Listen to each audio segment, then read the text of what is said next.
আওয়ামী লীগ তো আসলে রাজনৈতিক দল না। শেখ হাসিনা, শেখ পরিবার তো আসলে স্বাধীন বাংলাদেশে কখনো আসলে রাজনীতি করে নাই। রাজনীতি যদি না করার এক্সাম্পল দেখেন, শেখ মুজিব দেশে ফিরে আসলো ৭২-এর 10 জানুয়ারি। তাকে আমাদের যে প্রবাসী সরকার গঠিত হয়েছিল সেখানে কিন্তু তাকে রাষ্ট্রপতি করা হয়েছিল। তিনি সরকার প্রধান। তার অনুপস্থিতিতে নজরুল ইসলাম সাহেব ভারপ্রাপ্ত দায়িত্ব পালন করবেন। তিনি বাংলাদেশে এসে শপথটা পর্যন্ত নেন নাই। আপনি রাষ্ট্রপতি, সরকার প্রধান দায়িত্ব নিলে শপথ নিতে হবে না, শপথ নেওয়া হয়নি। এবং না নিয়েই উনি প্রেসিডেন্ট হয়ে গেলেন। উনি কয়েকদিন পর সংবিধান বদলায় উনি আবার প্রধানমন্ত্রী হয়ে গেলেন।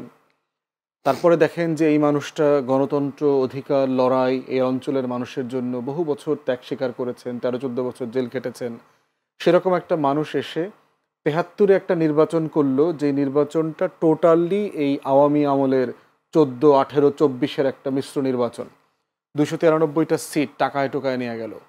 জাসদের মতো দল, যাদের 30 থেকে 50, কেউ বলেছে 100 পর্যন্ত সিট জেতার একটা সম্ভাবনা ছিল, তারা মাত্র অল্প কয়েকটা সিট পেলেন। এরপরে নির্বাচন হয়ে যাওয়ার পরে বঙ্গভবনে গিয়ে বলতেছে দেশে কোনো বিরোধী দল নাই। শেখ মুজিব বলতেছে, যেই লোকটা বিরোধী দলীয় রাজনীতি করলো এত লম্বা সময়, সে গিয়ে 73 সালের নির্বাচনের পরে বলছে দেশে কোনো বিরোধী দল নাই। জাসদের 30-40 হাজার নেতাকর্মীকে ব্রুটালি হত্যা করলো, গণহত্যা, রক্ষী বাহিনী গঠন করলো। বাংলাদেশের ইতিহাসের প্রথম, আপনার যদি প্রাইভেট মার্সেনারি বলেন আর কি, গণহত্যা করবার বাহিনী, সেগুলো করলো।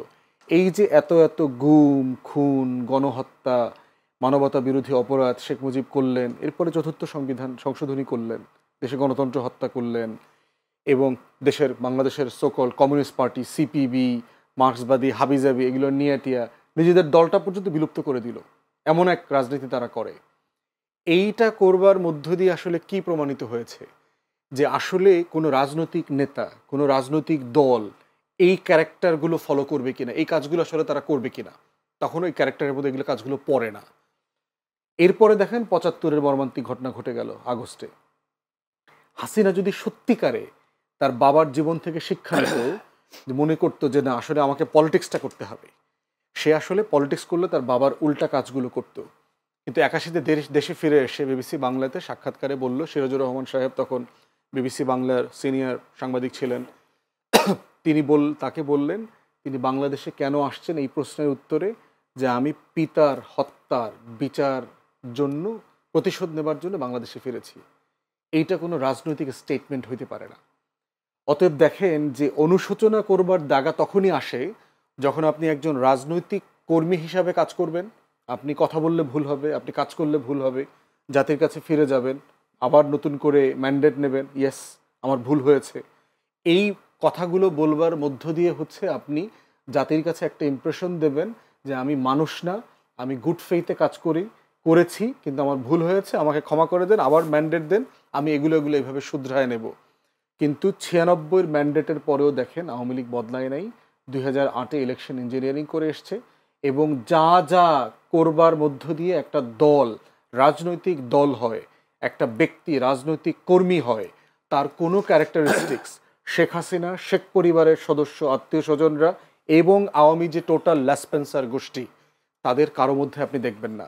তাই শুধু শেখ হাসিনার কাছে অনুশোচনা না, আপনি দেখবেন শেখ হাসিনার একটা কর্মী ওয়ার্ডের, গ্রামের, ও পর্যন্ত দেখবেন একই ফর্মে, একই অ্যাটিচিউডে, একই টোনে কথা বলে, কোনো ভুল হয়নি, সব ঠিক আছে, আমার নেত্রী যা করছে সব ঠিক আছে। তাহলে এই কালেকটিভ অ্যাপ্রোচটা হচ্ছে কাল্টিশ ক্যারেক্টার বলে, যে আপনি একটা ধর্মগুরু মানেন, আপনি একটা ধর্মযুদ্ধ করেন। অর্থাৎ আওয়ামী লীগ রাজনৈতিক দলের ডেফিনেশনে পড়ে না, সে আসলে একটা কাল্ট অর্গানাইজেশন। এটা একটা মন্দিরের মতো অবস্থা এবং আওয়ামী মন্দিরের পূজারীরা শেখ হাসিনাকে, শেখ মুজিবকে কিন্তু আপনার নবী মনে করে, তার ধর্মের নবী মনে করে। অতএব তার ধর্মের অনুসারীরা তো আপনার নবুয়তির এই সিলসিলা থেকে বের হয়ে আসতে পারবে না। অতএব তার যেটা বাস্তবতা, ইতিহাসের মুখোমুখি হতে হবে হিটলারের মতো, মুসলিনের মতো। একটু